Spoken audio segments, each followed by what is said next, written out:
오늘 말씀의 제목은 너는 하나님과 화목하고 평안하라. 하나님과 화목하라입니다. 하나님과 화목하고 평안하라. 따라하겠습니다. 너는 하나님과 화목하고 평안하라.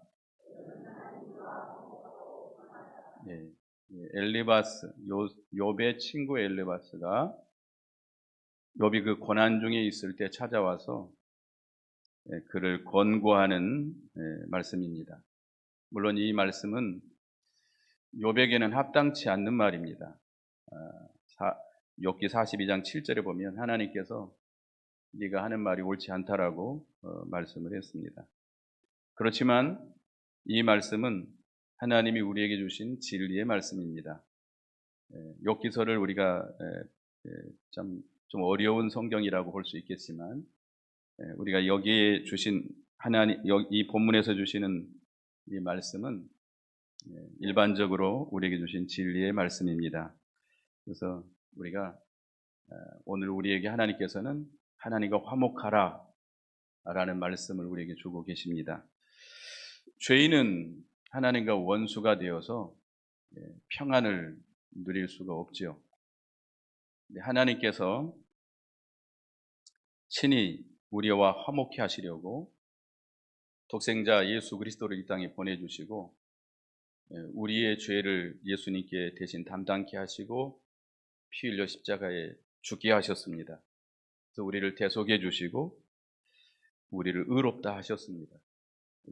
우리에게 거듭난 중생한 영을 주셔서 하나님의 자녀로 삼아 주셨습니다. 이제는 하나님과 화평하는 길이 열려 있습니다.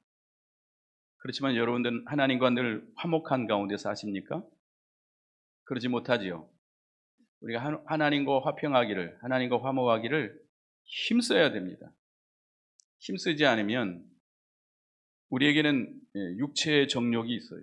육체의 전적 부패성이 있어요. 그래서 우리가 하나님을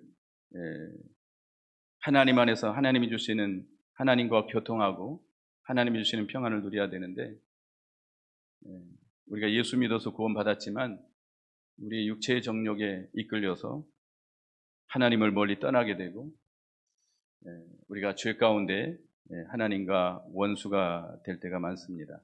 그래서 우리가 화목하기를 힘써야 되는데 늘 자신의 죄를 회개하고 하나님께 돌이켜야 됩니다. 한 주간 동안 여러분들은 죄 안 짓고 살았습니까? 우리가 죄 가운데 살았죠. 그래서 우리는 날마다 하나님 앞에 우리가 나올 때마다 상한 심령, 통회하는 마음으로 나와야 돼요. 죄를 회개하고 하나님을 전적으로 전심으로 찾고 찾아서 하나님을 가까이 하고 하나님과 교통이 이루어지는 이것이 바로 하나님과 화목하는 것이죠. 나는 하나님 안에, 하나님은 내 안에 계시는 그런 생명의 연합이 이루어지는 이것이 바로 화목입니다. 그래서 화목하기를 우리가 힘써야 됩니다. 하나님과 진정한 화목이 이루어지면 하나님께서 우리에게 평안을 주시고 복을 주신다. 우리에게 모든 것을 형통케 하시는 복이 임할 것입니다. 그래서 우리가 하나님과 화목케 하려면 어떻게 해야 되는가?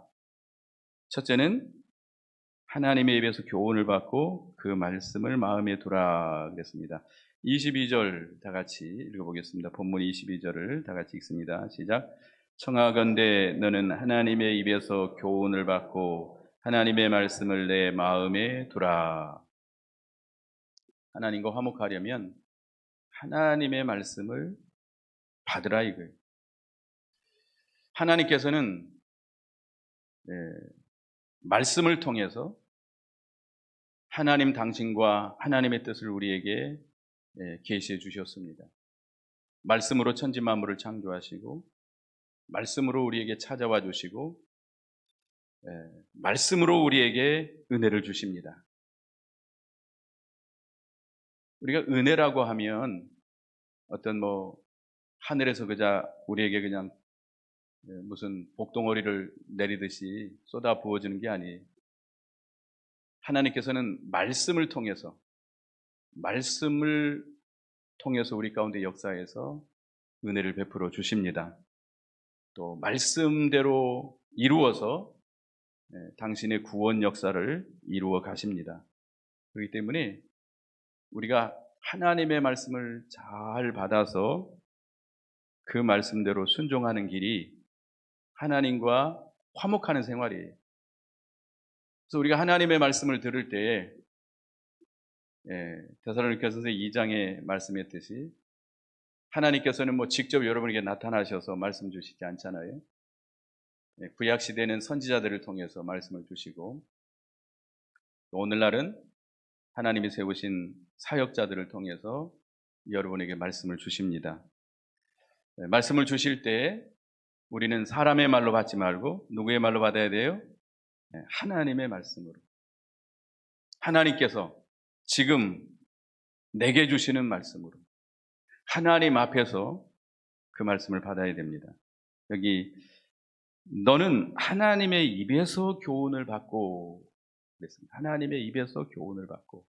그래서 사도행전 10장 33절을 한번 보겠습니다. 사도행전 10장 33절 고넬료가 베드로를 청해놓고 하는 말입니다. 사도행전 10장 33절 한번 찾아보세요. 한번 다 같이 읽어보겠습니다. 시작. 내가 곧 당신에게 사람을 보내었는데 오셨으니 잘하였나이다. 이제 우리는 주께서 당신에게 명하신 모든 것을 듣고자 하여 다 하나님 앞에 있나이다. 베드로를 청해놓고 이 고넬료 그 친척 친구들을 다 소집해 놓고 베드로가 왔을 때 하는 말이 우리는 주께서 당신에게 명하신 모든 것을 듣고자 하여 우리는 누구 앞에 있나이다? 하나님 앞에 있나이다. 베드로 앞에 있지만 베드로를 통해서 주시는 말씀을 하나님의 말씀으로 받는 것이기 때문에 그 말씀을 들을 때는 누구 앞에서 듣는 겁니까? 하나님 앞에서 그 말씀을 듣는 겁니다. 여러분들은 하나님의 말씀을 들을 때 사람의 말로 들어서는 안 됩니다. 하나님 앞에서 듣는다고 하면 여러분은 어떤 마음으로 들어야 될까요? 이사야 66장 2절에 보면 무릇 마음이 가난하고 심령이 통회하며 내 말을 듣고 떠는 자 그 사람은 내가 돌보려니와. 하나님 앞에서 말씀을 들을 때 어떻게 들어요? 두렵고 떨림으로, 하나님을 경외함으로, 그 말씀대로 하지 않으면 죽을 것 같은 그런 마음으로 하나님의 말씀을 받아야 됩니다. 한 말씀도 놓쳐서는 안 됩니다. 우리 하나님의 말씀을 가볍게 들어서는 안 됩니다. 이쪽 귀로 듣고 이쪽으로 흘러버리는 그런 자가 돼서는 안 됩니다. 하나님의 말씀을 심각하게 두렵고 떨림으로 그 말씀을 받아야 되겠고 그 말씀을 네 마음에 두라. 하나님의 말씀을 어디에다 두라? 네 마음에 두라. 뭐 명심하라. 이런 말은요. 명심하라. 창념하라. 우리 성경에 히브리서에서 배웠죠. 창념하라. 이 하나님의 말씀을 내 마음에 둔다는 것은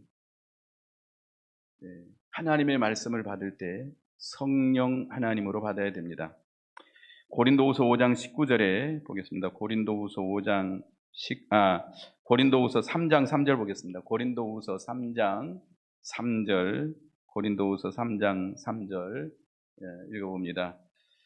너희는 우리로 말미암아 나타난 그리스도의 편지이니 이는 먹으로 쓴 것이 아니요 오직 살아계신 하나님의 영으로 쓴 것이며 또 돌판에 쓴 것이 아니요 오직 육의 마음판에 쓴 것이라. 하나님의 말씀을 우리의 마음판에 쓰는데 누가 쓰시는 거예요? 성령께서 하나님의 말씀을 들을 때에 성령의 감동으로 우리가 말씀을 받아야 됩니다.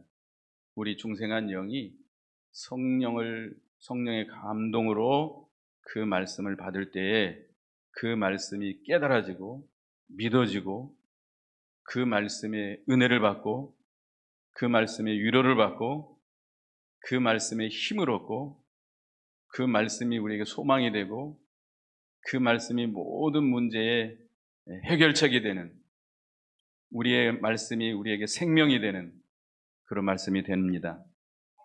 이게 바로 은혜 받는 거예요. 그러니까 우리가 말씀을 받을 때 성령의 감동으로 받게 되면 그 말씀이 어디에 새겨져요? 우리 마음판에 새겨져요. 그 말씀이 생명과 같은 말씀이, 꿀보다도 송이꿀보다 더 단 말씀이에요. 금보다도 은보다도 더 귀한 말씀이에요. 그 말씀을 잊어버리지 못하죠. 우리 마음판에 새겨지는 말씀. 그래서 그 말씀을 우리가 생각하지 않을 수가 없고, 그 말씀을 묵상하고 그 말씀을 붙들고 기도하고 그 말씀대로 이끌려서 살 수밖에 없습니다. 그러니까 우리 말씀이 마음판에 새겨지도록 해야 돼요. 그래야 성령께서 역사하셔서 그 말씀대로 살아감으로 그 말씀대로 우리의 인격이 만들어지는 거죠. 이게 하나님과 화목하게 되는 것입니다. 하나님은 하나님의 말씀대로 순종해서 이루어가는 것을 가장 기쁘게 여기십니다. 그래서 다윗을 만났을 때 하나님께서 다윗을 내 마음에 합한 자다. 많은 사람들에 대해서 말씀했지만 딱 한 사람 다윗에 대해서 이 다윗은 내 마음에 합한 자다라고 말씀했어요. 그만큼 다윗이 하나님의 말씀대로 하나님의 뜻대로 온전히 순종하는 자였기 때문에 하나님 말씀에 딱 맞는 자, 마음에 딱 맞는 자가 됐어요. 하나님과 화목하는 자 아닙니까? 그래서 우리도 하나님의 말씀을 하나님의 입에서 나오는 입에서 교훈을 받고 그 말씀을 마음에 둠으로 하나님과 화목하는 우리가 되어야 되겠습니다. 그다음에 두 번째는 전능자에게 돌아가라. 23절 읽어보겠습니다. 23절 시작. 네가 만일 전능자에게로 돌아가면 내가 지음을 받을 것이며 또 내 장막에서 불의를 멀리하리라. 네가 만일 전능자에게로 돌아가면 전능자에게로 돌이켜라. 돌아가라. 우리 날마다 전능하신 하나님 앞으로 돌아가야 됩니다. 우리의 육체의 정욕은, 세상은 우리를 자꾸 하나님에게서 멀어지게 합니다. 하나님과 점점 멀어지게 하고 우리를 꿰어내어서 세상으로 향하게 하고 육신의 정욕대로 육신의 마음에 원하는 대로 내가 하고 싶은 대로 하도록 자꾸 사탄이 역사해가지고 마귀의 역사해가지고 우리를 하나님께서 멀어지게 만들죠. 그래서 우리 자신들은 날마다 우리 하나님께로 돌이켜 나가야 됩니다. 탕자가 자기 아버지의 간섭이 싫어서 아버지에게 유산을 달라고 그럽니다. 유산을 받아가지고 어디로 갔어요? 먼 나라로 갑니다. 먼 나라로 가서 이제 아버지의 간섭이 없는 그 나라에 가서 육신의 자유를 누리면서 그 자기가 하고 싶은 대로 술 친구들과 함께 또 기생들과 함께 그 모든 재물을 다 허랑방탕하게 다 써버립니다. 그리고 나서 뭐가 찾아옵니까? 그 땅에 흉년이 찾아옵니다. 흉년이 찾아오니까 술 친구들 다 있을까요? 없어요. 술 친구들은 위험한 때가 되면, 어려운 때가 되면 한 명도 안 낳는데요. 술 친구 믿어서는 안 됩니다. 그래서 이제 누구도 안 도와주니까 할 일도 없어요. 그래서 돼지 치는 자가 되죠. 돼지막에 돼지와 함께 살면서 돼지 치는 자가 됩니다. 먹을 걸 주지 않으니까 돼지가 먹는 쥐염 열매를 먹고자 하는데 그것도 없어서 못 먹게 됩니다. 굶어 죽게 됐어요. 우리가 하나님을 떠나면 내가 내 마음대로 내 하고 싶은 대로 내 육신의 정욕대로 원대로 살고 자유로울 것 같지요? 그러나 그 육신의 생각은 사망입니다. 반드시 하나님의 심판이 있습니다. 멸망이 찾아와요. 우리는 하나님의 사람이 살 수 없는 곳을 살게 되고 하나님의 사람이 먹을 수 없는 것을 먹게 됩니다. 굶주려 죽게 돼요. 우리의 심령이 메마른 광야와 같은 그런 상태가 되고 맙니다. 이 예레미야 17장 6절에 보면 혈육을 믿고 마음이 하나님에서 떠난 자는 저주를 받는다고 그랬잖아요. 그는 사막의 떨기나무 같아서 좋은 일이 오는 것을 보지 못하고 광야 건조한 곳 건건한 땅 사람이 거하지 않는 땅에 거하리라. 심령의 상태가 그렇게 된다는 거예요. 하나님을 떠나면 우리의 심령 상태가 어떻게 돼요? 사람이 살 수 없는 곳에 살게 돼요. 좋은 것에 오는 것이 하나도 없어요. 다 좋은 것 하나도 없어요. 그러니까 우리가 이제 하나님을 찾아야 됩니다. 하나님께로 돌아가야 됩니다. 다 굶주려 죽게 됐으니까 탕자가 이제 아버지 집으로 돌이킵니다. 돌아가야 돼. 돌아가야 아버지 집에 가야 하나님의 말씀을 영의 양식으로 먹고 안식과 평안을 누릴 수 있습니다. 물론 간섭을 받겠죠. 간섭을 받죠. 주일날 하고 싶은 대로 못하고 주일에 꼭 붙잡혀가지고 교회 나와서 예배드려야 되고 또 여러 가지 말씀의 제재를 받죠. 그러나 그게 복된 길이에요. 생명의 길이에요. 참된 평강을 얻는 길입니다. 그래서 우리는 하나님께로 돌이켜야 되는데 우리가 로마서 8장 13절에 보면 너희가 육신대로 살면 반드시 죽을 것이로되 영으로서 몸의 형체를 죽이면 살리라 그랬습니다.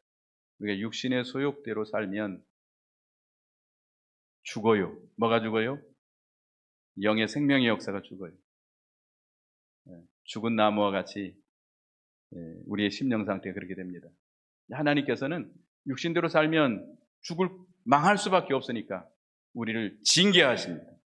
징계해서라도 하나님께로 돌이키도록 성령의 인도를 받아서 영으로 살도록 하나님께서 역사하시는 것이죠.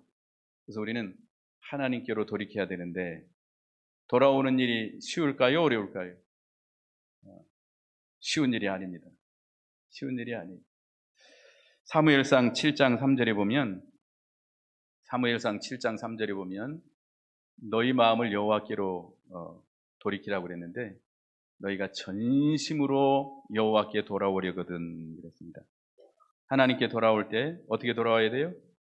전심으로 우리의 마음을 붙잡아서 온전히 하나님께 돌이키게 해야 되겠고 우리의 있는 힘을 다 기울여야 돼요. 그저 하나님께 그냥 돌아가야지 하고 이렇게 쉽게 돌이키는 게 아닙니다. 뭘 떠나야 돼요? 부모와 친척과 아비 집을 떠나야 돼요. 내게 이 무거운 짐들, 내게 걸리는 모든 것들 다 끊어버리고 가야 돼요. 쉬운 일이 아닙니다. 우리가 전심전력을 다 기울여야 돼요. 하나님을 찾고 또 찾고 찾아야 됩니다. 그래서 우리가 이 기도 시간을 많이 갖고 전심으로 하나님께 매달려서 기도해야 돼요. 그래야 하나님께 돌이킬 수 있어요. 홀이라도 남김없는 회개. 하나님께 멀리 떠난 자는 하나님께 돌아오는 길이 쉬운 길이 아닙니다. 전심으로 우리가 하나님께 돌아가야 되겠습니다. 근데 여기 보면 내 장막에서 불의를 멀리하리라. 개역 한글 성경에는 내 장막에서 불의를 멀리하라 명령으로 말씀하고 있습니다. 우리가 하나님께로 돌아가려면 회개하고 불의를 멀리해야 됩니다. 불의한 일을 내버려 두면 그것이 점점 자라나서 더 큰 죄에 빠지게 되고 하나님의 재앙을 불러올 수밖에 없습니다. 야고보서 1장 15절 우리가 여러분이 너무나 잘 아는 말씀이 있죠. 욕심이 잉태한 즉 죄를 낳고 죄가 장성한 즉 사망을 낳느니라. 처음에는 조그만한 죄였어요. 근데 그걸 무시하고 놓아두게 되면 점점 죄가 커져서 결국 나를 집어삼킵니다. 내가 죄의 세력에 이끌려서 결국은 사망에 이르게 됩니다. 옛날 저수지들, 지금이야 막 돌로 쌓고 합니다만 옛날 저수지 같은 경우는 흙으로 이렇게 쌓은 저수지가 많습니다. 처음에 저수지에 물이 셀 때 조그마한 구멍, 쥐구멍과 같은 것은 물이 새요. 그걸 놓아두면 어떻게 되죠? 점점 커져서 나중에는 뚝이 다 허물어져서 밑에 있는 논이라든지 집들에게 막대한 손해를 끼칩니다. 이 죄도 마찬가지예요. 불의한 일, 작은 것부터 우리가 불의한 일을 버려야 됩니다. 작은 것부터 양심을 써야 돼요.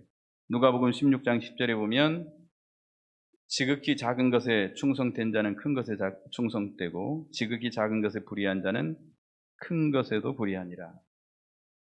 지극히 작은 것에서부터 우리가 양심을 똑바로 쓰고 작은 불의, 조그만한 죄악을 우리가 그거부터 철저하게 버려야 됩니다. 여기 보면 내 장막에서 불의를 멀리하라고 하는데 장막은 내 가정입니다. 내 가정. 하나님의 말씀을 순종할 때 어디서부터 순종해야 돼요? 내 가정에서부터. 내 가정에서부터.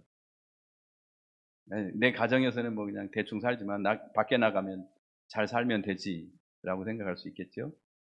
근데 집에서 깨진 바가지 어디 가도 새요? 밖에서 샌다는 말 있잖아요. 집에서 불의를 행하는데 어떻게 밖에 나가서 의의를 행할 수 있겠습니까? 그래서 우리는 이 가정에서부터 불의한 것을 다스려야 돼요. 멀리해야 돼요. 아주 작은 불의를 양심을 똑바로 써서 분별하고 불의한 것을 버려야 됩니다. 아주 작은 것에서부터 우리가 양심을 똑바로 쓰고 하나님 앞에 바로 해야 우리가 하나님 앞에 가까이 나아갈 수 있고 하나님께서 다시금 우리를 회복시켜 주십니다. 그래서 우리가 하나님께 돌아가려면 하나님과 화목하려면 전심으로 하나님께 돌아가야 됩니다. 그다음에 세 번째는 이 보화를 티끌로 여기고 오빌의 금을 돌로 여겨라 그랬습니다. 24절 읽어보겠습니다. 시작. 내 보화를 티끌로 여기고 오빌의 금을 계곡의 돌로 여겨라. 네 보화, 오빌의 금. 오빌의 금은 금 중에 금이라고 합니다. 금 중에 아주 제일 값비싼 금. 우리 집에 금송아지 있습니까? 금덩어리 있어요? 이 말은 내가 하나님과 같이 하나님보다도 더 귀하게 여기는 것, 하나님보다도 더 소중히 여기는 것, 그거 버리라 이거예요. 그거 버리지 아니하면 그게 우상이 돼요. 우상이 돼서 하나님과 원수가 되게 합니다. 우리는 누구만 섬겨야 돼요? 오직 하나님만 섬겨야 돼요. 하나님만 섬기고 하나님만 사랑해야 됩니다. 하나님보다 더 존귀한 것이 있으면 안 돼요. 하나님보다 더 보배로운 것이 있으면 안 됩니다. 그것이 우리에게 우상이 되어서 하나님과 멀어지게 하고 복을 받을 수 없습니다. 그래서 이 아브라함인 100세 이삭을 낳았잖아요. 근데 하나님께서 갑자기 아브라함에게 네 아들 이삭을 어떻게 하라고 그랬죠? 번제로 바치라고 그랬어요. 왜 그랬을까요? 아브라함이 믿음이 있었지만 자기도 모르게 100세에 낳은 아들을 끔찍하게 사랑했던 것 같아요. 너무 귀하게 여기다 보니까 하나님께서 아브라함의 믿음을 시험한 거예요. 네가 정말로 하나님보다 이삭을 사랑하는지, 하나님을 더 사랑하는지. 그래서 아브라함이 이삭을 어떻게 했죠? 실제로 번제로 바쳤어요. 하나님은 번제로 받으셨다고 그랬어요. 죽이지는 않았지만 받으셨다고 그랬어요. 그리고 하나님께서 이제야 내가 나를 경외하는 줄 알겠노라. 아브라함이 합격을 했어요. 모세도 바로의 공주의 아들로서 애굽에 잘 있었으면 그 모든 부귀 영화를 다 누릴 수 있습니다. 그런데 그 모든 것을 다 버렸어요. 애굽의 모든 재물과 그 영광과 권세와 이 모든 것을 버리고 그 모든 육신의 쾌락을 다 버리고 하나님의 백성과 함께 고난의 길을 걸어갔습니다. 그렇기 때문에 하나님께서는 모세를 귀하게 쓰신 거예요. 이스라엘 백성들을 애굽에서 건져내서 가나안 땅으로 인도하는 위대한 지도자로 세우신 겁니다. 우리도 버려야 돼요. 뭘 버려야 돼요? 보배, 오벨의 금 같은 것들, 하나님보다 더 존귀한 것들, 하나님보다 더 귀한 것이 있으면 돼야 안 돼요? 안 돼요. 여러분이 돈이 많다고 해도 그 돈을 티끌처럼 여겨야 돼요. 저 계곡의 돌멩이처럼 여겨야 돼요. 그것을 존귀히 여기고 그것을 하나님만큼이나 그것을 귀하게 여기고 그걸 의지하고 그걸 자랑하고 그걸 사랑하고 나가면 하나님과 원수가 됩니다. 마태복음 6장 24절 보겠습니다. 마태복음 6장 24절 같이 읽어봅니다. 시작. 한 사람이 두 주인을 섬기지 못할 것이니 혹 이를 미워하고 저를 사랑하거나 혹 이를 중히 여기고 저를 경히 여김이라. 너희가 하나님과 재물을 겸하여 섬기지 못하느니라. 한 사람이 두 주인을 섬길 수가 없습니다. 한 신하가 두 왕을 섬길 수 없습니다. 지금 자기 왕을 섬겨야 되는데 다른 왕을 섬긴다 그러면 이 왕에게는 이 신하는 뭐가 되는 거죠? 역적이 되는 거예요. 반드시 발견되게 되어 있습니다. 한 여자가 두 남편을 섬길 수 있어요? 자기 본 남편에게 반드시 들키게 돼요. 간음하는 음부가 되어서 쫓겨납니다. 비참하게 쫓겨나요. 우리는 한 하나님만 섬겨야 됩니다. 하나님만 섬겨야 돼요. 두 주인을 섬기면 안 돼요. 두 주인을 섬기게 되면 이건 하나님을 멸시하는 거예요. 하나님을 멸시하는 거예요. 하나님의 진노를 받을 수밖에 없습니다. 그래서 우리는 이 보화를 티끌로 여기고 오빌의 금을 계곡의 돌처럼 여겨야 됩니다. 이렇게 하나님과 화목하는 자에게는 하나님께서 어떤 복을 주시느냐. 25절 읽어보겠습니다. 25절 시작.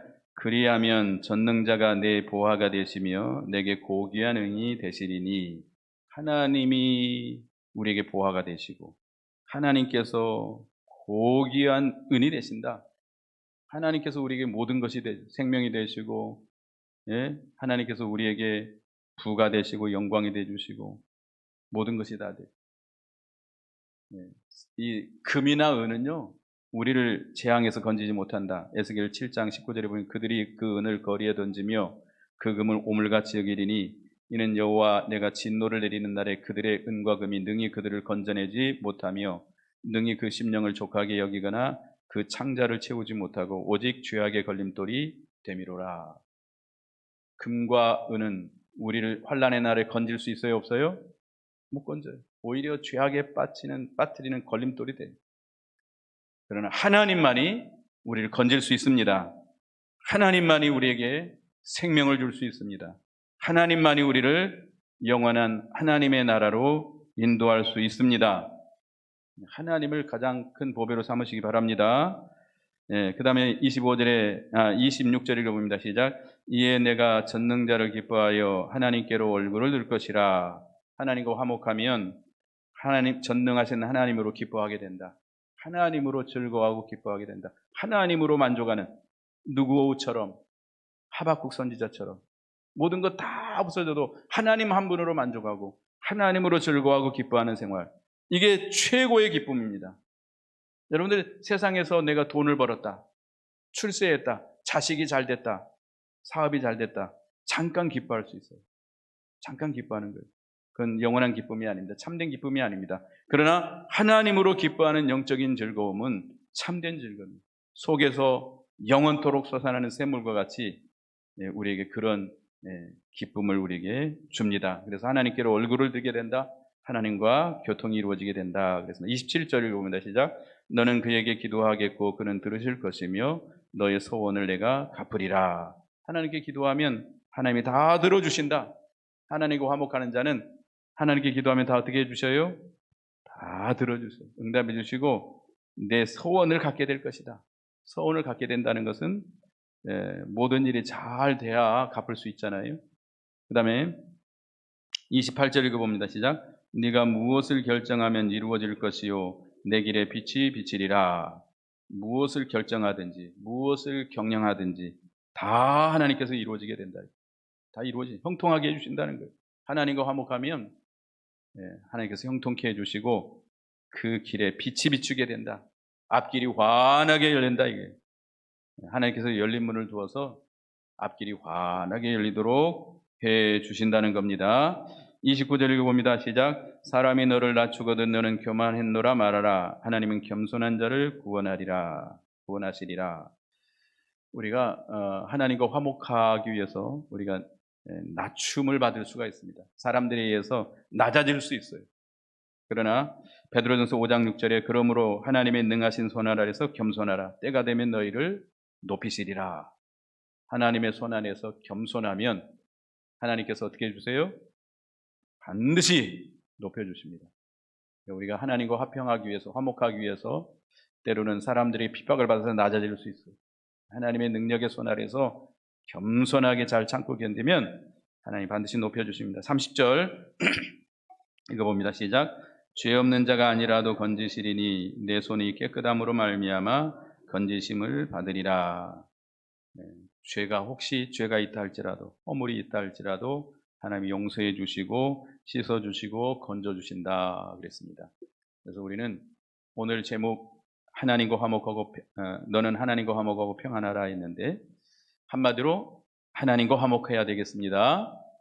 하나님과 화목하려면 하나님의 말씀을 잘 받아야 돼요. 하나님의 말씀의 은혜 받아야 돼요. 두 번째는 전능자에게로 돌아가야 됩니다. 전능하신 하나님께로 전심으로 돌이켜야 되겠고, 세 번째는 내 보화를 티끌로 여기고 오빌의 금을 계곡의 돌로 여겨야 되겠습니다. 그러면 하나님께서 주시는 모든 복을 받아 누리고 형통하는 복을 받겠습니다. 기도하겠습니다. 하나님 은혜 감사합니다. 오늘도 우리에게 말씀을 주신 하나님 감사합니다. 하나님과 화목하라 말씀하셨으니 우리가 하나님의 말씀을 하나님의 입에서 교훈을 받고 말씀을 통해서 교훈을 받고 그 말씀을 우리 마음판에 새기고 그 말씀대로 살아가는 저희가 되게 주시옵소서. 전능자에게로 돌아가려 했사오니 우리 장막에서 불의를 버리고 전심으로 하나님 앞에 돌이키는 저희가 되게 주시옵소서. 보화를 버리고 오빌의 금을 계곡의 돌처럼 버리는 저희가 되게 주시옵소서. 하나님보다 더 귀한 것, 귀하게 여기는 것, 하나님보다 더 의지하는 것, 하나님보다 더 사랑하는 것 다 버리고 오직 하나님만 섬기고 하나님만 우리가 귀히 여기고 나가는 저희가 되게 주시옵소서. 그러므로 하나님과 화목함으로 말미암아 하나님이 우리에게 보배가 되어주시고 하나님께서 우리에게 생명이 되어주시고 하나님께서 우리에게 모든 것을 형통케 하심으로 하나님으로 말미암아 즐거워하는 저희 모든 심령들이 되게 해 주시옵소서. 예수님의 이름으로 기도드리옵나이다. 아멘.